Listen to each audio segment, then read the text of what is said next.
We could do that. We could do that all day, all night. Because we are the PNM. Party chairman, deputy political leaders, general secretary, other executive members of the People's National Movement, mayors, chairmen, councillors, and most importantly, 141 party members who are our standard bearers into the next election in the nation of Trinidad and Tobago. I would like to begin by confirming that of the 141 PNM standard bearers, every single one is a volunteer.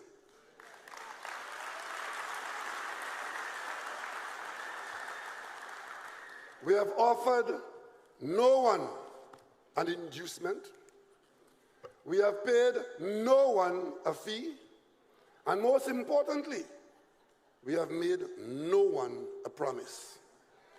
This is the People's National Movement. You would have heard today about the process that we've used. You would have heard about the many who came, and you would have welcomed the selectees. Ladies and gentlemen, elections are important.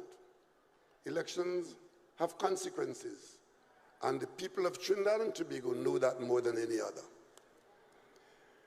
Why are we here today? This special convention of delegates, some supporters, and party officers reporting to the party. It is this arrangement, through a legal commitment and a constitution, that caused us to be here, functioning in our 68th year. How many of you in this room are 68 years old or approaching 68? And God forbid, may not get. This PNM, which those who are jealous of our existence and our success speak as though they could have been. We have defeated almost 70 political entities in this nation. And all we can say to all detractors, form them and bring them. Name them and bring them. The PNM will deal with them.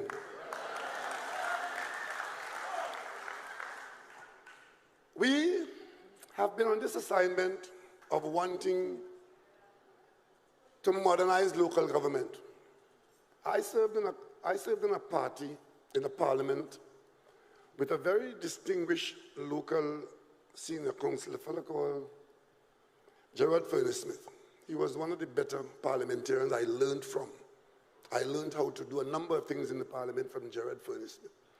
But Gerard Furness-Smith had a position, a point of view, that local government had no place in this country. It is too small, it is too confusing, it is too complicated, and all we need is a clear government, central government with ministers and ministries, and local government was really superfluous. That was his position, that was his idea. But other people have different views. There are many of us, including the PNM as an organization, we believe that if among our communities that house our 1.4 million people, if in those communities, as we say now, we have 14 of them in Trinidad, if we have local arrangements where it is largely management, because local government is really local management.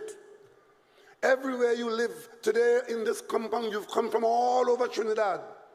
And all of you know that we in the PNM say that if we have local management through local government, you can improve the quality of life in your community. We all know that. And this is not something that has come to us in the PNM for an election campaign, as some of our detractors would say, most disrespectfully and most hypocritically, that the PNM is campaigning on local government because it's the issue they think they can win an election on.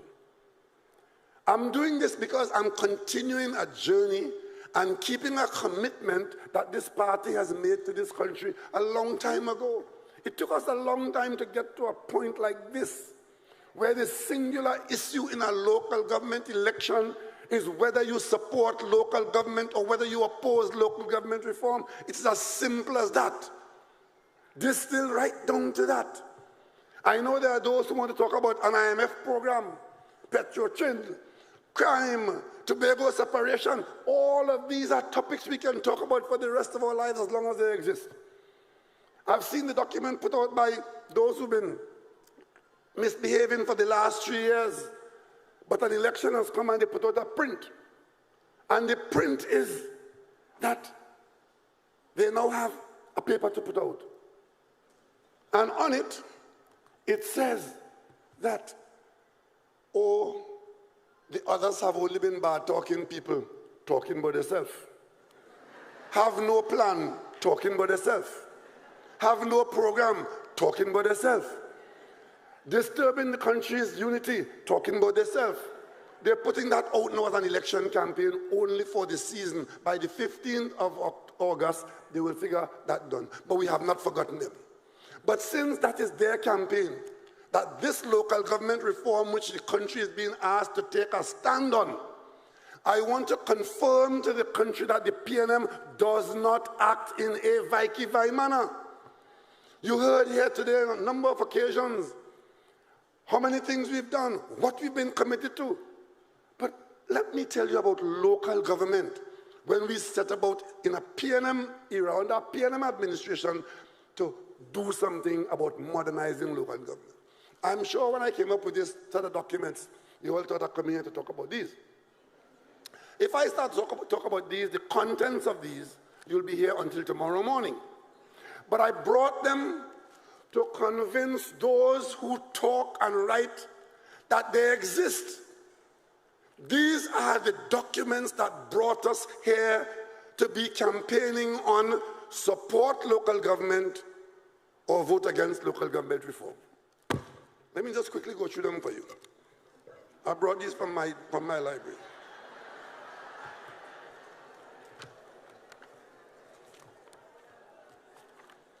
The National Development Strategy 2016 to 2030. Now, our political opponents will not understand this. You know why? They demonstrated it to the country. I was Minister of Planning and Development and given the assignment by Prime Minister Patrick Manning when he won the election in 1991 to bring together not just PNM people, but the talent of the nation, and to design and bring before the country for adoption of a Vision 2020 document. In fact, people who served in the other political parties were part of that team, and we produced a vision. It came in documentary form in paper like this, and it was on CDs.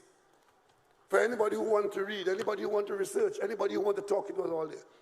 And just as those things were available, and the country now started to follow that program, we lost the election in 2010. You know what the UNC did? They dumped all of it in the dung heap in the beat-down. Would you believe that? But we should have known then, because they didn't come into office to deal with that. They come into office to empty the treasury.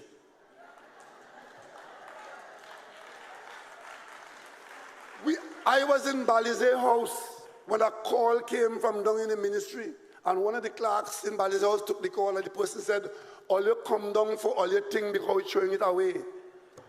The person came to me and told me what it was all about. I said, well, listen, we can't hold all of it here. Get a few copies, let's keep it for our library and for all times. We have a few copies still and a few of those CDs still, but the rest of it was dumped. The Vision 2020. You know who was on that committee? Winston Duker and Bo Tiwari and PNM people. It was a national effort, but that didn't mean anything to them. So when we came in 2015, September, by 2016, we started again to put things together in plan form, documentary form, and here it is. National Development Strategy 2016 to 2030, and you see in brackets there, Vision 2030. Many hearts, many voices, one vision, October 4th, 2016, because the government of Trinidad and Tobago, made up of serious people from a serious political party, was doing serious work about a serious problem, coming for a serious transformation. So when we talk about government, local government reform, this is the foundation we're talking about. If you had time to go through there, and you see it says here, on every page, draft. Draft. Because it was worked from a position of initiation to finality. And then, of course, here it is, the end product. Vision 2030. There are people who want to talk in this country, want to write in this country, want to run this country. They wouldn't read a page because they believe that ignorance is strength. But of course, the PNM doesn't do that. We are responsible. We ensure that when we take a position, it's a position that because of the way it has been arrived at, it has a good chance of success. And then here it is. This came from the Parliament. Parliament of Trinidad and Tobago, first session of the 12th Parliament, report of the Joint Select Committee appointed to consider and report on the miscellaneous provisions, Local Government Reform Bill 2020. So this was in the Parliament in a Joint Select Committee. Needless to say, those from other parties did not support it. But as history would show, because the PNM arrived at these positions in the way I've just described, in a sane and sober manner, and do what is right, even though there are some voices saying no, we got it passed in the Parliament with the PNM vote, because you, the people, gave the PNM enough votes to pass it with the PNM support. That's what you've done. And here it is. 330 pages arriving from this one. Report on local government reform consultations. It wasn't a Balize House rum shop reform one night, you know. This was not Monday night for rum, you know. This was the work of ministries and ministers over a period of time involving the Parliament, involving the country, involving consultations. And here it is again. This one is 85 pages, a synopsis of the consultations. So if you want to be a commentator on this, whoever you are, get yourself familiar with these documents. If you don't follow the Parliament proceedings, and all the writers, he say, she say, he say, she say, and call that what? There's one that wrote in the paper today. You could see the rum coming off the page.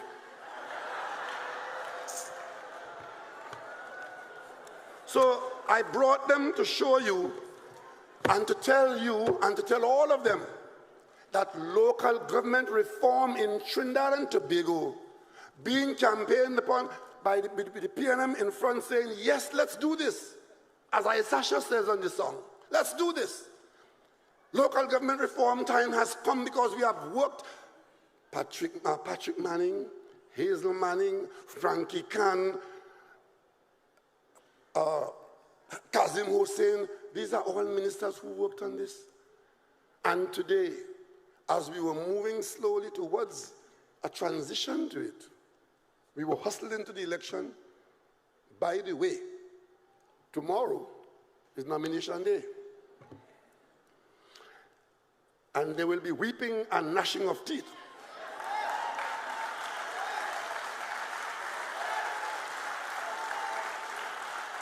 And as one of my teachers used to say, in relation to exams and students who were late, those who don't have teeth will gnash their gums. Because, you know, call the election, call the election, call the election now. Call the election, call the election, call the election now. That was the mantra.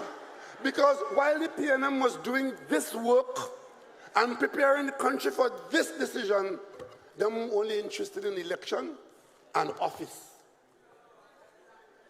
And of course, the election is called. Tomorrow is nomination day. they have no candidates. So when that was upon them, they start to appeal to people who have no members and tell them, let's form a coalition again, and let's see if we can fool the people again and just get elected. But what? Assuming that they can get elected on August 14th, on August 15th let me carry on the same way. But if you elect the PNM, this work. These roots, this tree will bear fruit, and we will do so with the confidence that we arrive at our positions going forward because of the rectitude of the cause, because of the good sense that went into it. We are not operating by guess. We are not operating vai-ki-vai. We have tilled the soil. We have looked after the field. Now the fruits are available, but it requires a climb. We got to climb over the hurdle on election day, and every single citizen have a responsibility. If you're too busy to vote, if you don't like local government election, you are leaving the decision into the hands of others. If you do not support the PNM, you are supporting the opposite to the PNM. And the opposite to the PNM is chaos. It's as simple as that. The country is still a free country, and nobody will stand in your way. We realize your freedom. They want me to bring in foreigners to look at the election. We said that we have not been in the habit of bringing anybody here to look at local government elections or THA elections, and we're not starting now. We welcome people here for the general election, and we will do that. But the point is, you are free to come out on August 14th. We are inviting all the citizens to come out and take a position on local government reform. What is local government reform? Local government reform is an assumption that you know what local government is right now. Local government right now is, you have councillors who are largely underpaid, councillors who are part-time doing full-time jobs. You have councillors with electoral authority but have no executive authority vis-a-vis the public service, because the relationship with the public service sees from a practical standpoint that it is the CEO who really carries out the operations. You also have councillors who are in corporations that do not have a revenue stream, and they wait for sporadic handouts from the central government. Well, of course, the central government gets its revenue sporadically as well. And monies go to local government from central government depending on what is in the treasury at the time. We don't have a surplus budget going on continuously. In fact, for the last many years, most times, we are running a deficit budget. So the Minister of Finance, whoever he or she is, sending money to local government is a low priority in some months or in some weeks. Sometimes they need the money today, but the Minister of Finance is sending it next week. So if you have your own revenue stream, you can manage yourself better. You can take a situation where, because I have a constant revenue stream coming, which I am in control of, I can do small things, like I can keep our roads clean, I can keep our secondary roads maintained, I can do services that the government is now doing at central government. I can offer to do that, and the central government will fund it in local government. Let's take an example. Every corporation in this country has a primary school, or 10. Those schools have to be maintained. What is the role of local government in maintaining a toilet in a primary school in your district? Why was somebody from Moruga have to wait for somebody in Port of Spain to give a clearance to fix a non-functioning toilet in Moruga? Why couldn't that be a responsibility of the local authority? And the more local government demonstrate that they can deal with responsibilities, then you can do the secondary schools as well. You're currently doing the small playing fields, but we do have some significant investment in sporting infrastructure in many of the corporations. Why shouldn't they be in charge of it? If they are in fact prepared to be full-time officers handling full-time responsibility. Why? Because somebody's saying, Whatever is going on now, as bad as it is, leave it so. Local government, every local government body is responsible for picking up garbage. But the management structure in ensuring that that is something that goes on in an authorized and well-monitored way is not there. Because it's somebody else's responsibility somewhere to deal with a contract awarded somewhere, and we have to tolerate the contractor. That's what's going on. So what we are asking you to do in local government is take responsibility for your local district. And that involves electing serious people, honest people, qualified people from a political party, whatever that party is, for whom political responsibility is a serious business. That's what we're asking you to do. Will you not do that for yourselves? You go to the local government office and you tell them you have a mosquito infestation, a rat infestation, a snail infestation. They can't answer you, can't tell you nothing. Because the first thing they will tell you, we don't have this and we don't have that. We don't have this and we don't have that. What they don't have is a will, a resource base, and a responsibility sheet. This local government reform is saying we're going to make the giant step and make that change and change the quality of life in all our districts across Trinidad. Join us in doing that.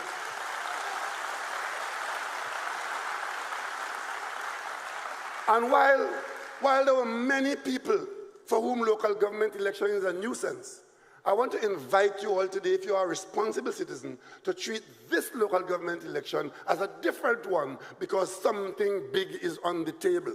You don't vote for it. You don't vote for it because you don't support it, that's fine. But if you don't vote for it because you don't care, then you're saying that all this work that you paid for was a waste of time and you prefer to have what exists now. How many of you in this audience are either councillors, chairmen, or worse, ministers of government, who you get calls in the middle of the night or early in the morning when you go anywhere and people come to you with local government issues telling you about a local government that is not functioning? How many of you? We point out to you that it was so in Tobago up to 1979. Tobago got a THA in 1980 as a result of the parliament intervening after strong political representation, and since then Tobago, through the Tobago House of Assembly, has had the role of being responsible for a piece of this country with a revenue stream and with all kinds of rights and responsibilities. Why don't you want that for Trinidad?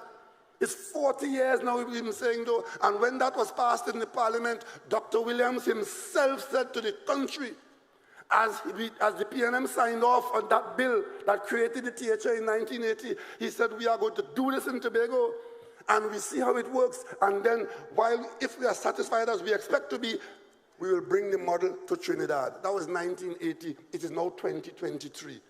43 years ago. And you have people come telling you what local government reform they're talking about. Trying to dismiss, because you have done nothing. Because you have used your nights for debauchery, to party, and have done nothing. Those of us who work during the night, when the dawn has come, and we are about to step out confidently into the future, you try to disparage it. I'm saying to those persons who don't normally come out for local government election, come out and take a stand on local government reform. Come out on August 14th. Go to the normal polling station where you normally vote, and in every one of those polling stations is a well-selected, qualified PNM candidate, and put your X by the Balizi.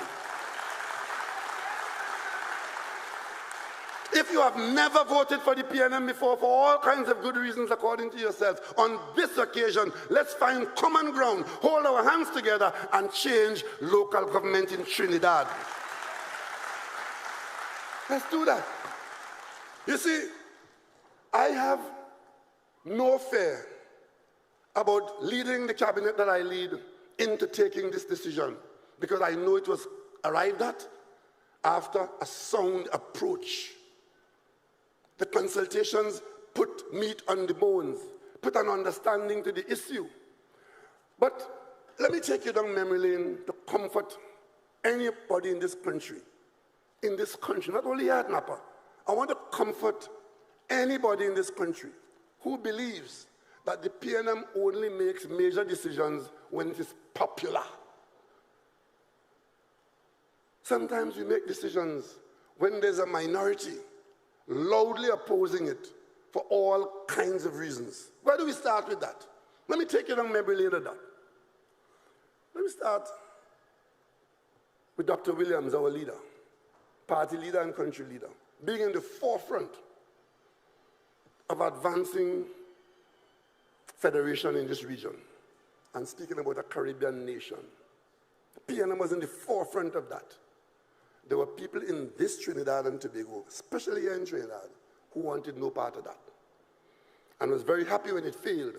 But I keep reminding people in this country and in this region, what a nation we would have been in today's world if the Caribbean Federation from the north of the Bahamas way down to the south of Guyana on the Brazilian border was our nation, one nation, involving all that is now CARICOM. What about that? Didn't have division. Some didn't have division, but the PNM had it, but we couldn't bring it about. We couldn't bring it about, so we ended up independence. And there were people in this country who were opposed to independence. And if you don't believe me, go and read The Guardian before independence, go and read it from the archives, and read what went on in Mowbray House in London when the talks almost failed. It came that close to us not getting independence, because there were people in this country who were opposed to independence for all kinds of reasons. Many of it was fear, and most of it was an absence of a vision for a future. If you don't believe in a future, you will never go on the ocean. If you don't believe in a future, you may never go to college. If you don't believe in a future, you may never get married. You have to believe that tomorrow will be different and better to take a decision like marriage.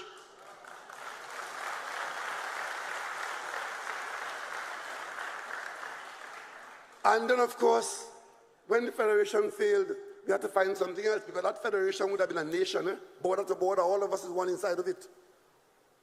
We ended up with CARICOM.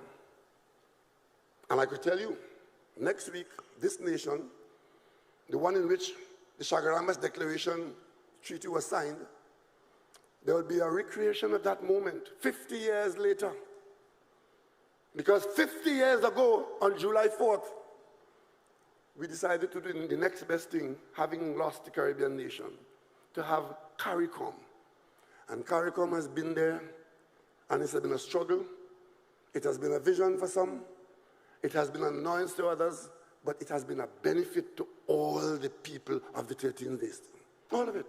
But Eric Williams, Burnham, Errol Barrow, Bradshaw, they all had a vision that we can do better and we can be better and we're stronger together. Next week, a number of world leaders are coming here to celebrate with us the success, the golden anniversary of CARICOM. I invite the nation to celebrate with CARICOM, because CARICOM is important. It's important. Don't let these things pass without knowing what they mean. Without CARICOM giving us the market that we have now and control for manufactured goods, many of you in this audience and across this nation wouldn't have a job, because our manufactured products couldn't compete against others from the outside. CARICOM protects your job, it protects your family, it protects your future. That's what it is. And if you don't believe me, go to Barbados, go to Jamaica, go to Dominica, and look at the shelves in their market and see made in Trinidad and Tobago. And ask yourself, if those produce couldn't get into those markets at competitive prices, what would the production in Trinidad and Tobago be? And I want you all to think, because there are people in this country who believe that you don't think and that you're stupid, and they could tell you any nonsense and tell you, call the election, call the election, call the election. It's not about the election. It's what you do with the authority that the people give you on election day. That's what it is.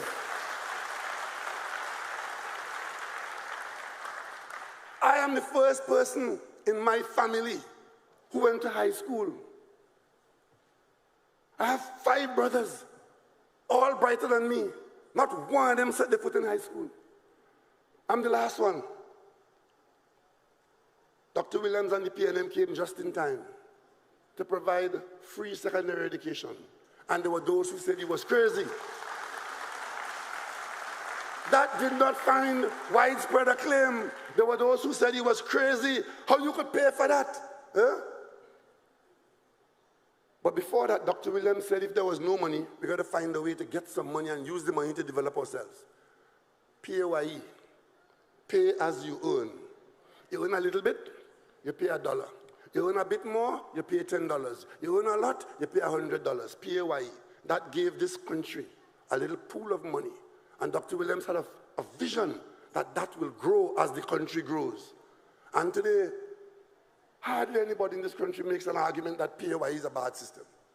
But at the time when the PNM brought it forward, it was opposed by people in this country because they have a habit of not supporting something good for the future. They always want to preserve the present. So whatever is going on in the present now, those who benefit from it will say, leave it so. You go up and ask Simpson and Belgrove, they might very well tell you COVID should have gone a bit longer. Because whatever is happening, somebody prospering by it and it served that purpose. But you have to see beyond that. Even the UNC and the Parliament could not see that there was a need for us to fight a pandemic and to come out of it alive. They took us to court 60-odd times, and they took the doctors to court. They lied about it, and when vaccine became available to protect you, they said, don't take the vaccine. You understand? So when you are doing good things for this country, don't expect everybody to agree. You have to be like the PNM. You have to know that there's a sound basis for the decision, and when you take it, it will work to the benefit of all the people of Trinidad and Tobago. We had 2 refineries in this country. Shell had one in Point Fortin, and Texaco had one in Pointe-a-Pierre. Shell closed theirs, closed the door, jump on their boat, and they leave. Nobody cussing the PNM over that. Shell refinery, Shell gone. When Texaco was about to go, so serious was that, because that was the bigger one. And it was, we're now independent, and you have that responsibility. What do you do with the economy? The fact that Texaco boardroom took a decision to close down refining in Trinidad at that time couldn't be our decision here in Trinidad and Tobago. So what happens? The PNM bought it. We didn't have money to pay for it, but we needed it. We paid a part in cash and a part in product. When we announced in this country that we're going to pay $75 million for a refinery, the argument here was PNM again, going and buy some old refinery for $75 million, and they were not supporters of it. But the PNM did it, and as fate would have it, it had worked well for us, even up to this day. We got what the unions were calling the commanding height of the economy, because when oil price moved from $3 to $5 to $120, it was ours. And it educated many of us. It provided opportunities for many of us. And those who were opposed to it, come and tell the PNM today, don't restructure it. Leave it so. Well, the PNM does not leave things so. We fix problems where they exist. So we bought it without their support. We operated it for their benefit. And when it was time to prevent it from bankrupting the country, thank God there was a PNM in office again, and the PNM fixed it. And today, we are safe and sound with Heritage making a profit. And of course, Pioneer providing us with fuel. And if it is that there's improvement to come, we did not end up being bankrupted by the company that owed billions of dollars it couldn't pay. He intervened. Of course, in the sugar industry, because it was oil and sugar, in the sugar industry, all the companies, Tate and Lyle and all them were going because growing sugar for profit had become unprofitable and unattractive to the owners. They were closing it down. What happened? What did the PNM do? Not the country, the PNM. The PNM intervened and bought up all the sugar companies in 1975 and created Caroni 1975 Limited. It spawned political opposition, but it kept them employed for another 25 years. From 1975 to 2000. 25 years. We got an extension of the sugar industry, but by the time we got to 2000, the markets had disappeared in Europe and in the United States. The subsidies had disappeared, and the industry had to close. Of course, politicians on platforms saying, the PNM wicked, the PNM wicked. But they will never tell you it was the PNM that bought the private estates and created Caroni and gave us 25 more years of sugar. Some of them even go as far as to accuse the PNM of racism when they talk. They didn't say a word about race when PNM bought it so they can have 25 more years. But when the economics killed it, they invoke race. That's how Trinidad and Tobago is. That's how it is. I could tell you, in the financial area, I was in the cabinet when Workers' Bank and NCB, National Commercial Bank, failed. It took a PNM government, which had supported the Workers' Bank, to intervene. What do we do when the Workers' Bank fails? Those on the other side opposed to the PNM, not agreeing to anything, when we created FCB, $330 million we spent to bring NCB and Workers' Bank and the Cooperative Bank together to create FCB. You know what their position was then? That we are throwing good money after bad. But the PNM, under Wendell Motley and Patrick Manning and yours truly and Ken Valley and all of us, we decided we are going to go at it again to ensure, because we believe in this country and we believe in the people of this country. And today, the FCB is one of the best banks in this country and the region. And you think they end there? They're still doing what they do best. FCB goes to Jamaica and buys a business to expand this business. They come in the parliament and lying on the company and trying to undermine the company's business. One goes to Ghana and is doing well out there in the private sector. I hear them say nothing. But FCB goes to Jamaica and Wade Mark and in parliament lying about what went on.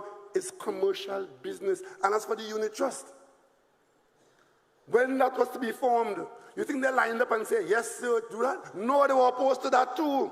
The same way they're opposed to local government reform now, because they're always opposed to anything good for this country. They don't have the vision.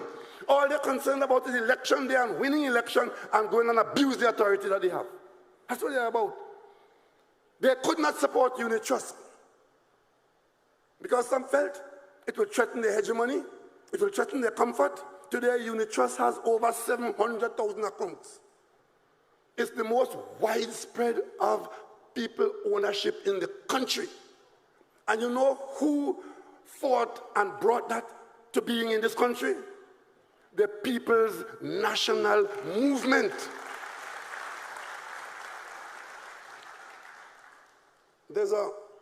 One of my colleagues here was an engineer around when this project was being done. The Nukrapo foreshore. I don't know how many of you remember what that was like down there. It was an ocean, that was a seafront swamp.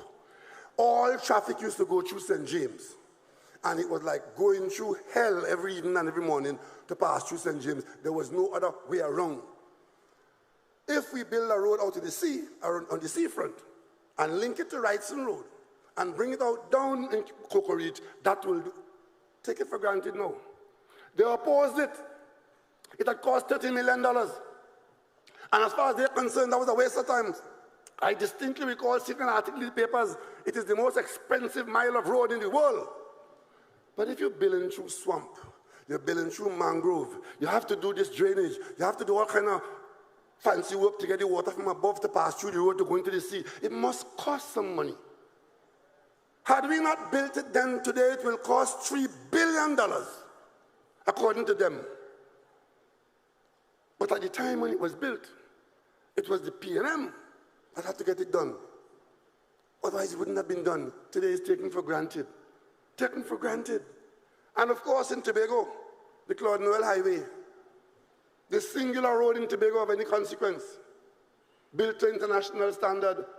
I was there when political opponents were inviting their supporters to lie down in front of the bulldozer to stop the bulldozer from working, to stop the building of the Claude Noel Highway. Look, I don't want to ask yourself, why? Why? But it doesn't end. It goes on all the time. They live by opposing the PNM. We brought to Tobago the option and the opportunity to have a sandals project in Tobago. Our political opponents killed it. But today they're trying to invite people to build hotel in Kilgun Swamp. You understand what I mean? Had they not done that, there would have been a sandals project today operating in Tobago. And you know how sandals advertise their many properties around the region? They advertise it as sandals. The planes, the booking, the demand, the quality, sandals. So wherever there's a sandals, people who like sandals, all-inclusive beaches and sandals, they go there. And Tobago would have had its share. One of them told Sandals' family, don't do it now, come back when I'm chief secretary. Well, he reached as far as deputy chief secretary. The next thing we see him, he had no foot to walk on. You see, I tell you this, so I want you to know how to take the opposition to local government reform.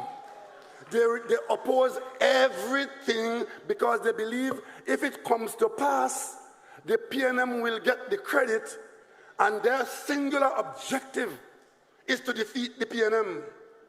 When they call for a party to come and meet and join them, the only thing the party has to do to join their coalition is to be a hater of the PNM. And they all hail friends well met. What is your policy? What is your program? What is your vision? That's not important. Just hate the PNM and come. But you, the people, are smarter than that. Because on every occasion that these policies and programs were put up and defended by the PNM, you are the PNM. You are the ones who defended it. You are the ones who say yes. You are the ones who are not benefiting. You are benefiting. You know, we got to buy 2 ferries to link Tobago and Trinidad across that 80 miles of water. You think after 2 years of what we were going through, hell, economic disaster in Tobago, political opportunity for them, you think they would have said a kind word or a good word about the ferries? No. They contact Australia, write the opposition in Australia to tell them to stop Malcolm Turnbull and Keith Rowley because we're involved in corruption and they mustn't get the ferry. They ignored them. They wrote the Attorney General in Australia to do that. Who are these people? Where they come out? Why they so? You would think that they're seeing development and benefits for the country. All they're seeing is opportunity for their political selves. And I'm saying to the population, you have to be more discerning than that. And to see that you have no interest in that. Your interest has to be, does this work for the country? If it doesn't work for the country, then we are quite open to you saying, I don't agree. And don't agree is a good position to be because the PNM is not perfect. We can make mistakes. Examine what we are going to do. And if you have an argument against it, make the argument. But don't come and tell me, I hate the PNM and that is a good reason not to support a program. If the country follows you, what do we get? I see them putting out documents saying that their record, they hear us using the word record, and saying their record. Vote for their candidates of strange behavior and their record. The record of the UNC is nothing to be proud of. Nothing to be proud of. They are the party of Section 34. That alone should disqualify them, where you use the parliament to encourage criminals and to give them a pass. You sit here, you saw the government winning in a foreign court almost $1 billion from people who took our money improperly. Has anybody in this room or in this country heard the UNC say a word against that kind of behavior, against the behavior of those people? No. Keep looking for opportunity to give them opportunity to escape the court. That's what they're about. And talking about their record. What record you have?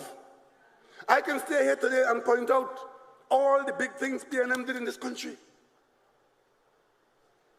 You know, as I'm talking to you now, it's not everything the government is doing we talk about every day. We try to focus.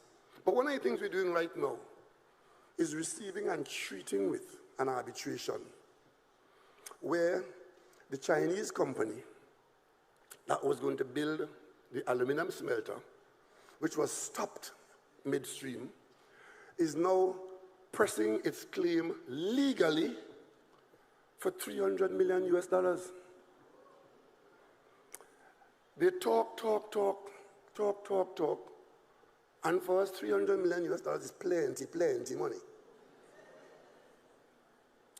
When I went to China, I deliberately did not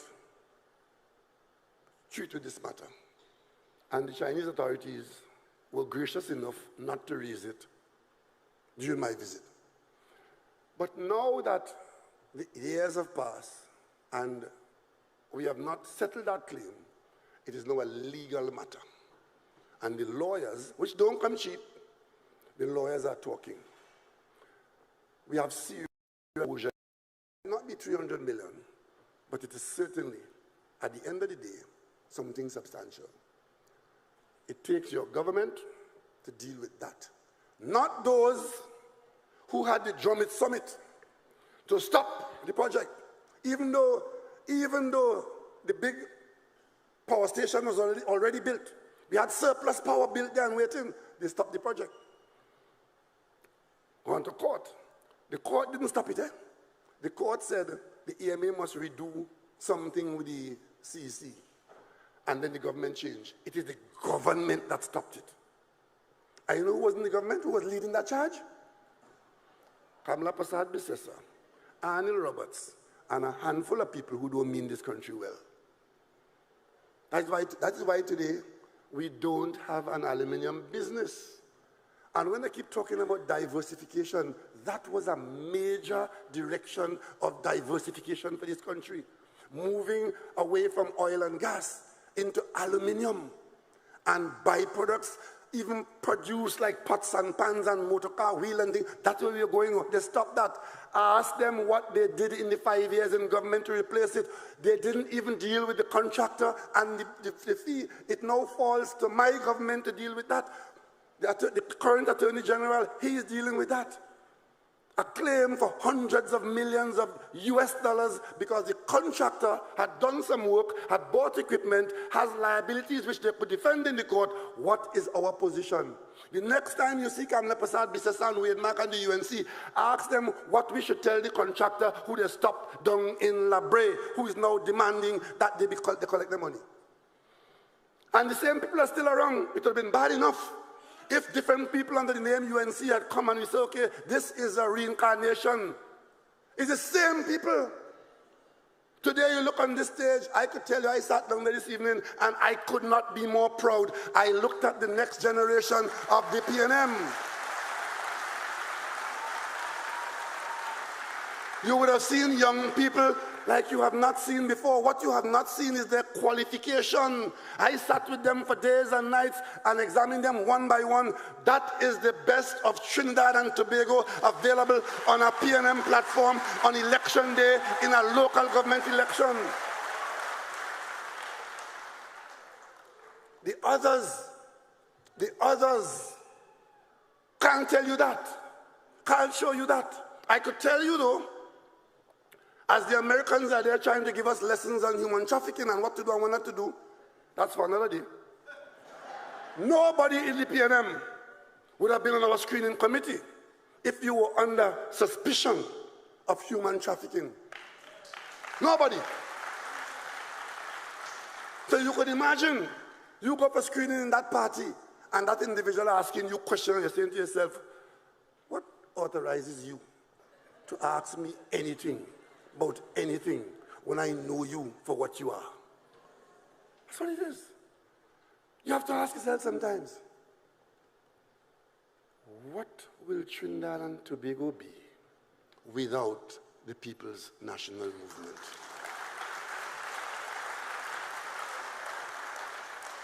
And when you spend all your life in opposition, defending criminals, creating opportunity for shysters and carpetbaggers, lying about things, you end up now in a local election and have to put out a document of lies. You know the opposition has a document that they prepared and circulating that is opposing an inheritance tax.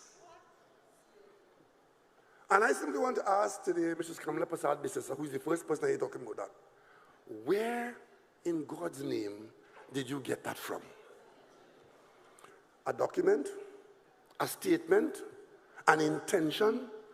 Where did the UNC get it from that we are pursuing a line to introduce in this country an inheritance tax? And in case they want to say it's not there, it's on page 5 of the document.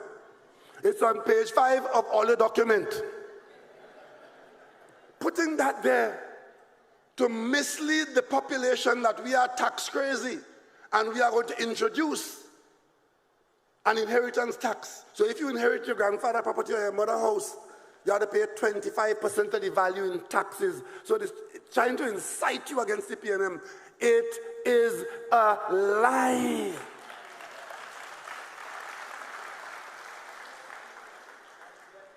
And the same thing, they're talking property tax. If property tax is reintroduced into this country as it should, and it would be, it is because they, in 2015, through the law in the parliament, through the mouth of Larry Hawaii, the Minister of Finance, they ended the amnesty and the law came back into force. We are not introducing property tax. It has already been introduced. It is the law. So when we take an oath of office in the parliament after we won the election and say we are on the Bible or the Gita saying that we're going to uphold the Constitution and the law, that oath says that we are going to carry out the law as it exists in property tax. That's what it is.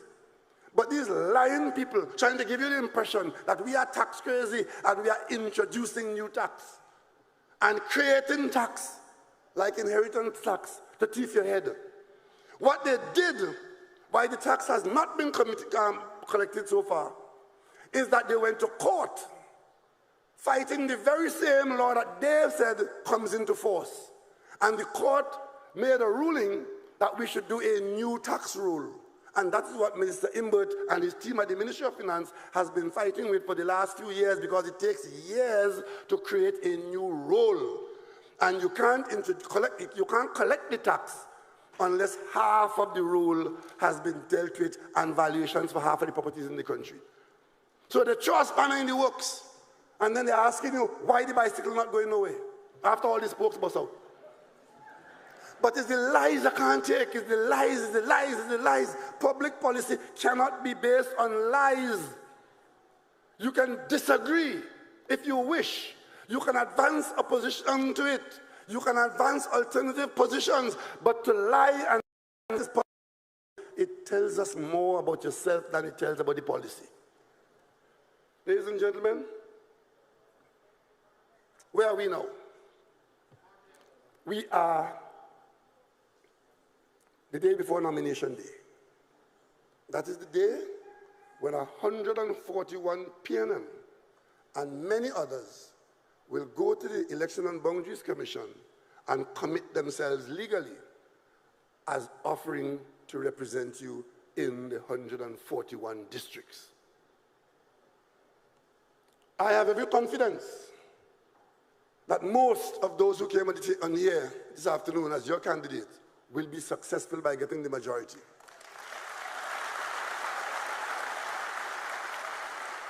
But I also know that this politics and this saving of Trinidad and Tobago cannot only be done by those who win a seat.